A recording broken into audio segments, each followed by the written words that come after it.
This is Ronald Coleman, inviting you to radio's most dramatic half hour, Favorite Story.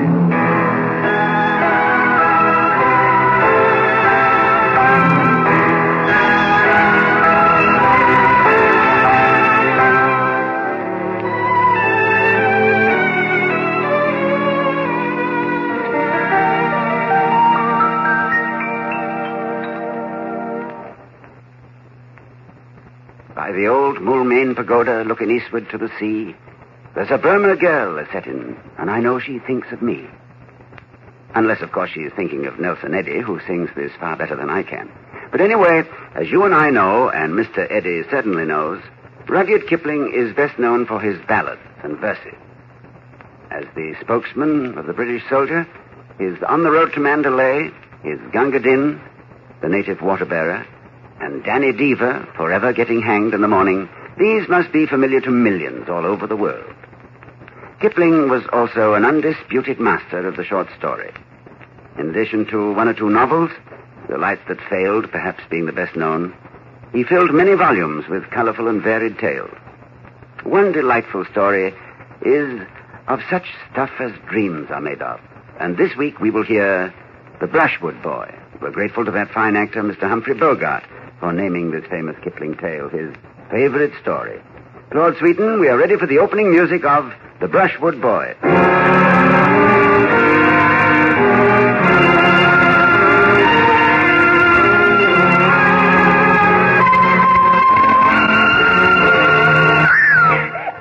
A child of 3 sat up in his crib and screamed at the top of his voice, his fists clenched and his eyes full of terror. At first no one heard, for his nursery was in the west wing, and the nurse was talking to a gardener among the laurels. Then the housekeeper passed that way and hurried to soothe him, for he was her special pet. There, what is it then? What is it then? There's nothing to frighten him, Georgie, dear. It was a policeman. I saw him in the meadow. His name was Policeman Day. He came here. Now you close your eyes again and try to sleep. Here, take my hand. No policeman is going to hurt my Georgie. Where's your hand, Harper?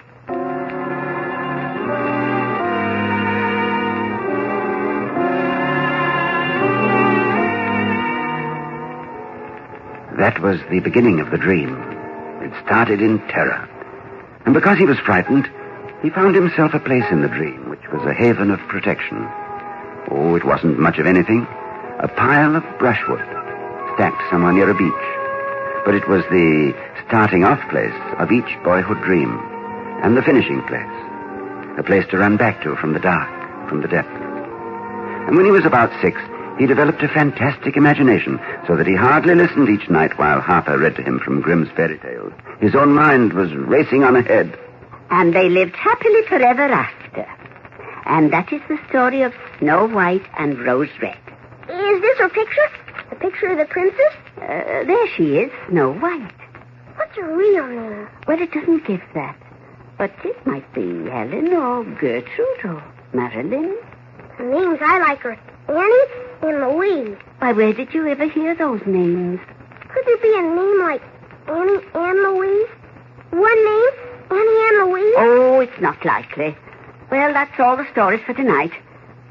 Oh, and let me tell you one thing, young man. If you go meddling with the flower pots again, there'll be no more stories. Understand now? You're strictly forbidden to touch the flower pots.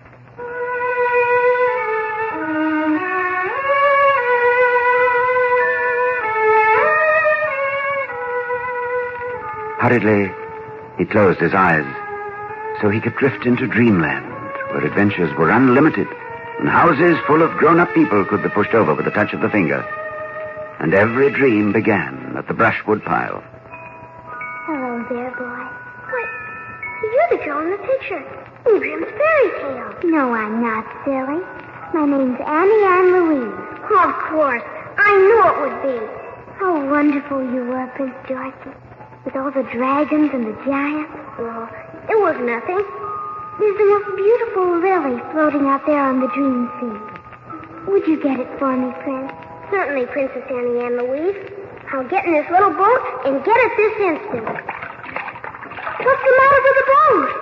What's the matter with the boat? The matter with the boat is that there's no boat, and I'm drowning. Oh, how nice that this is only a dream sea, for all the water is going away. And see here, I have a flower pot on each foot, and there's a lily in each one for Annie and Louise.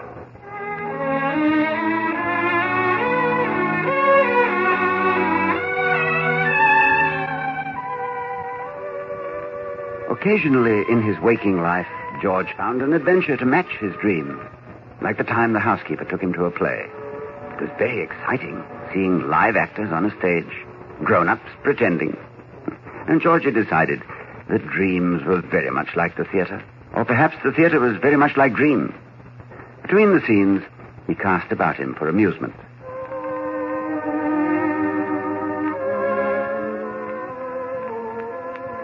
Next to him sat a little girl dressed all in black. Her hair combed off her forehead exactly like the girl in Alice in Wonderland. The little girl looked at Georgie, and Georgie looked at her. There seemed to be no need for further introduction. I got a cut on my thumb. I did it with a real knife. Oh, I'm so sorry. Let me look, please. Master Georgie, you mustn't talk to strange little girls.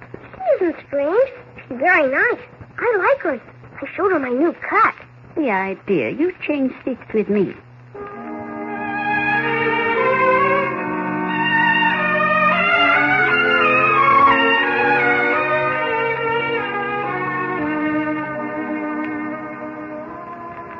That night, it seemed natural that Annie and Louise at the brushwood pile would not look like Snow White or the Rapunzel, let down your hair princess, gold crown, grim edition, and all, but like Alice in Wonderland, with her black hair combed off her forehead and the warm glow in her eyes. Hello, Annie and Louise. Hello, boy. Listen. What beautiful music. It's as if someone were playing the piano. Way over there on the lost continent. On the other side of the Sea of Dreams. You know, I think I'll remember that music always. It's so lovely. It's going away. It's washing away the music. Oh, but we'll remember it, boy. And so it'll always be there. Come, Annie and Louise. Close to the brushwood pile, and the sea will wash us away, too.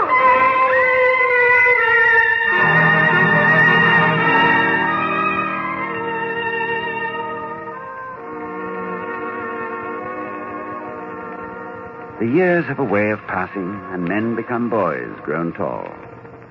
10 years at an English public school don't encourage dreaming, and if occasionally George Carter did dream of a girl, of a lost continent, a dream sea, and wonderful music, well, he never spoke of it. For public school training teaches you to keep your paws open and your mouth shut. The regular working of the empire shifted his world to India, where he tasted utter loneliness and heat and fever.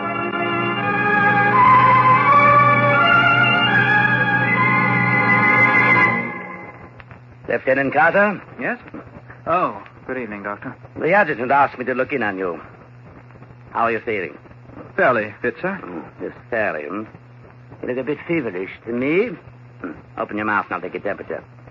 And lecture you at the same time. There. Now, you can't answer back. You're a good lad, Carter. Kind of young officer we like. But India's a treacherous place. You can't work here all the time.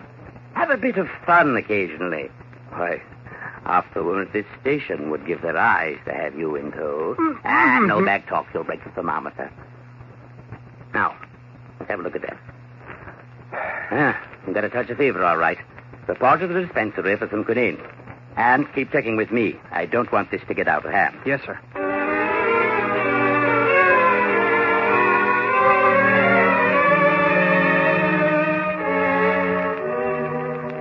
Carry him in here. Quick now, man. Oh. Where have you been, Carter? I've looked all over the coast for you. So hot. So hot. Annie and Louise, where are you? Help me find the brushwood pile. I'll be fine if I can only reach the brushwood pile. It's safe there. Safe. He's delirious. Annie and Louise. Annie and Louise. Hello, boy. Annie and Louise. You've come to help me. Yes, boy.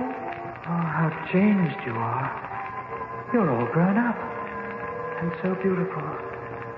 You still look like Alice in Wonderland, but you're a lady. If you grew up, boy, I couldn't stay behind. Where's the brushwood pile? It's safe there. And cool by the dream sea where the music plays. It's 30 miles. Climb on that horse and we'll ride together. Oh, can we get there in time? This heat is so terrible. It will burn me up. Close your eyes and ride. And soon we'll see the white sand of the beach. You're sure to get there. Sure, if you'll just ride. Close your eyes and soon we'll see the brushwood pile. Ride.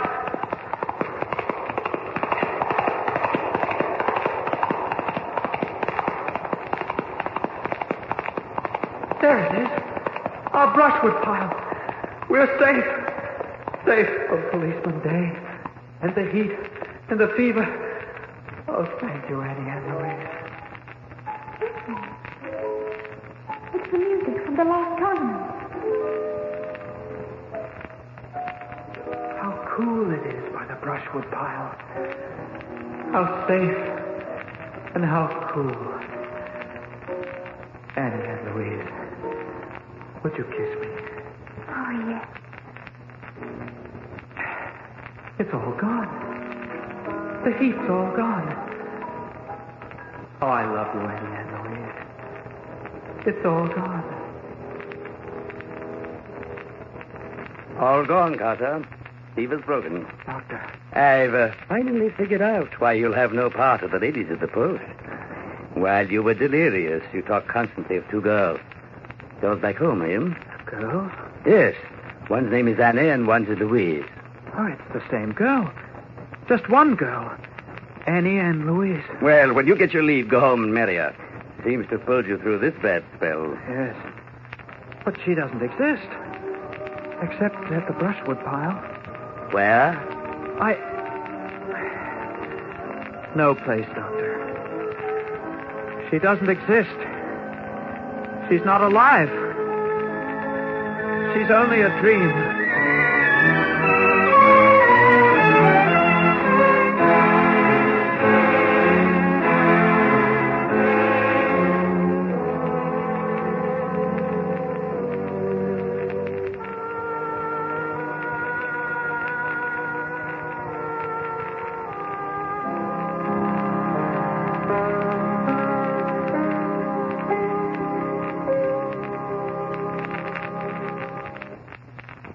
We're bringing you Humphrey Bogart's favorite story, The Brushwood Boy by Rudyard Kipling. Dramatized and directed by Lawrence and Lee, with Virginia Weidler and Elliot Reed as our leading players. Here's Act Two.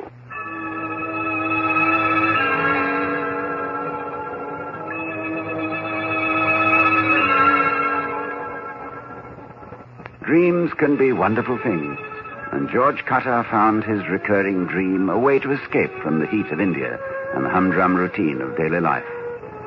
The dream was always the same. He found himself sliding into dreamland by the same road, a road that ran along a beach near a pile of brushwood. To the right lay the sea, sometimes at full tide, sometimes withdrawn to the very horizon. But he knew it for the same sea. By that road he would travel over a swell of rising ground into valleys of wonder and unreason. Once there, he was sure of a good night's rest, and he knew he would meet the girl and hear music that seemed to come from the stars themselves.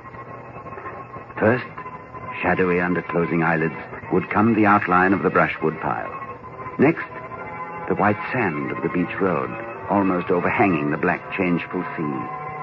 He told himself he was sure to get there, if he shut his eyes and surrendered to the drift of things. All he wanted was to get to the brushwood pile and leave behind him the dull, wide-awake, sultry world. And suddenly, he was there, in a magic, cool, lovely world, and she was standing beside him.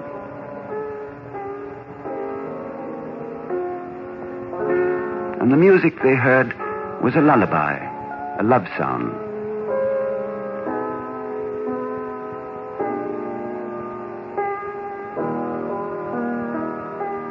Annie and Louise, will I ever find you?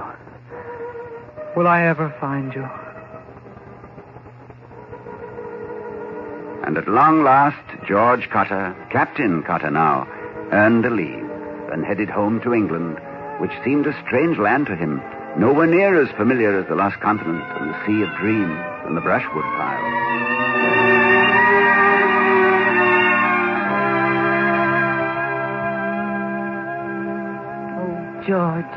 George, it's so wonderful to have you home. Oh, everything's the same, Mother.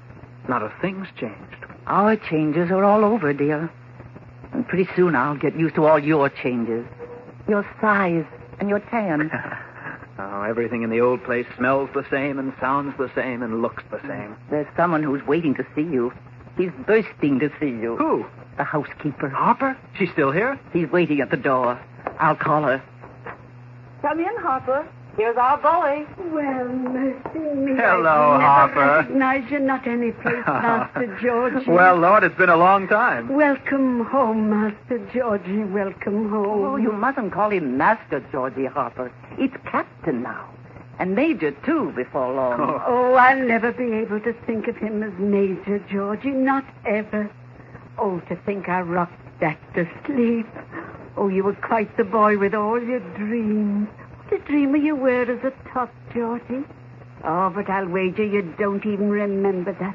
Soldiering men don't have no time for dreaming. No, Harper, I suppose not. Well, you and your ma will be having plenty to talk about. I'll go and see if Cook is fixing you something you can't get in India. Oh, thank you, Harper. All I can't understand is how you've managed to come back single. And you so good-looking, Master... Captain Georgie. I suppose Harper's right. You will be turning up some fine day with a girl under your arm. That is, if you haven't one already. Well, make your mind easy, Mother. I haven't a girl. Well, then I must see that you meet every eligible girl in the county. We shall have a party, a dance, and invite every blessed one of them. Mother, no fuss, please. And no girls. Promise? It's your vacation, George. Oh. What's wrong? There will be one girl about, but she'll stay out of your way. And if you prefer, I'll call her off. Who, Mother? Well, her name is Miriam Lacey. The Laceys live just down the road. Lacey. I don't remember that name. Well, they moved in a short while after you went to India, dear. Oh, they're lovely. And Miriam's a fine girl. She's a musician. She composes. And they're without a piano, so I've been letting her use ours. Well, Mother, if you don't mind, I'm going to steer clear of her. I hope you won't think it impolite. Oh, not at all, George. You won't even see her. She'll be busy with her music. Fine. I don't know. I just don't like the idea of having to be gracious to unknown females. You just please yourself, dear.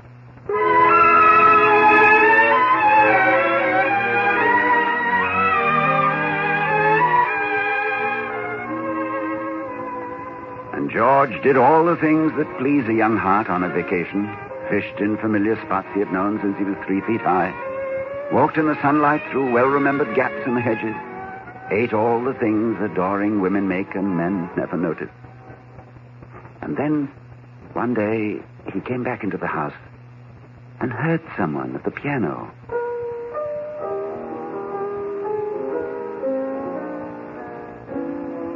Mother, who's that playing? Why, it's Miriam, dear. I've got to talk to her. George, what's wrong?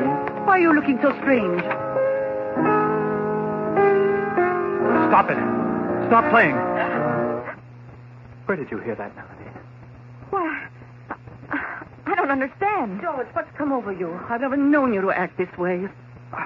Where did you come from? George, this is Miss Lacey. This is Miriam. My son, George, Miriam. How do you do? That melody you were just playing. What is it? Well, It's one of Miriam's compositions, dear. She's played it for us before. Isn't it lovely? It's not her composition. She didn't write it. George, apologize this instant. Oh, I don't mean to be insulting, but where did you hear it? You have heard it, haven't you? George. Miriam, I apologize. I'm sorry. Mrs. Cotter, your son is right. I did hear it somewhere. But not really. You see... Where? You've made her cry, George. Where did you hear it? I've got to know. Well, you see, I thought anything belonged to me that I heard, like inspiration, in a dream.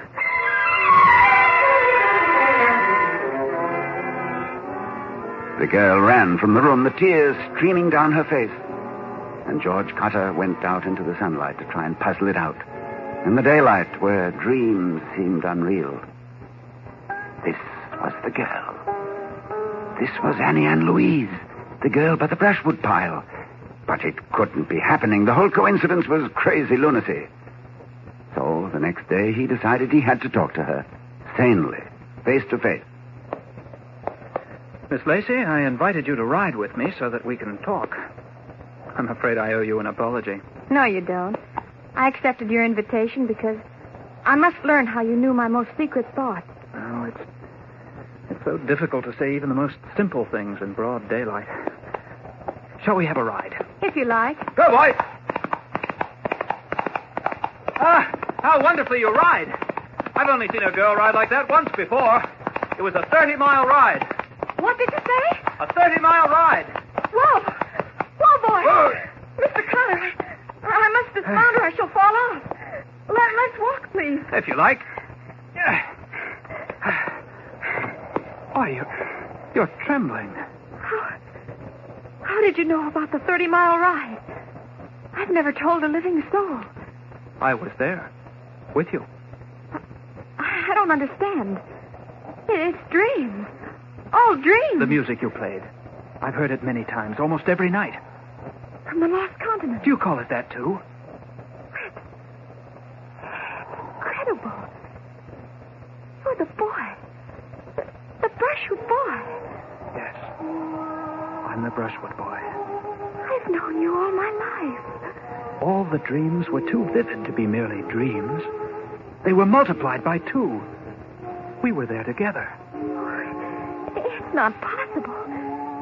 This sort of thing doesn't happen. What do you remember first? A policeman in a meadow. Policeman Day. Yes. Then the brushwood pile by the dream sea. And some lovely lilies that you went to get for him. That's it. But the little boat disappeared. And I cried. Yes. Because I thought my brushwood boy was drowning. Do you remember what you said? Oh, yes. What's the matter with the boat? Yes. And do you remember the name I called you? Oh, of course. It was... Oh, but I liked it. You called me Annie and Louise. Yes. But don't be frightened. I love you, Miriam. I love you, Annie and Louise. Oh, Brushwood Boy. How's your finger? Is it still cut? No, little Alice in Wonderland. Oh, I knew I would meet you someday. I've never kissed anyone before. You've never loved anyone else?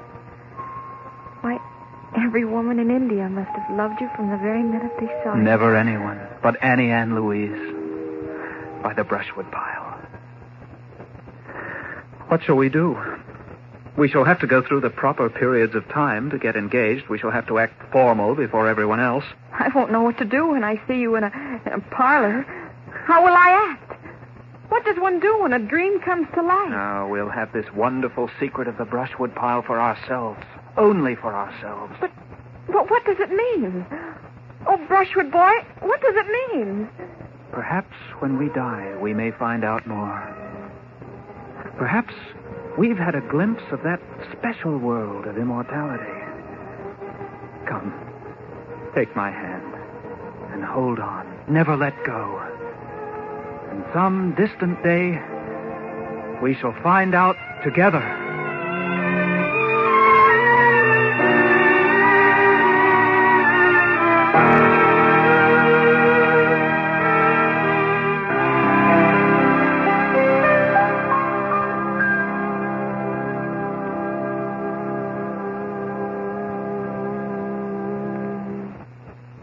So ends Rudyard Kipling's memorable tale, The Brushwood Boy, the favorite story of Mr. Humphrey Bogart. Our congratulations to Virginia Weidler, and Elliot Reed for their splendid performances, and to Claude Sweeten for the enchantment of his music. We've never presented a story by the great Balzac on this series, so next week we're bringing you one of his very best. It's In the Time of the Terror, an adventure of two women and a mysterious stranger in the dark days of the French Revolution. We hope you'll be listening.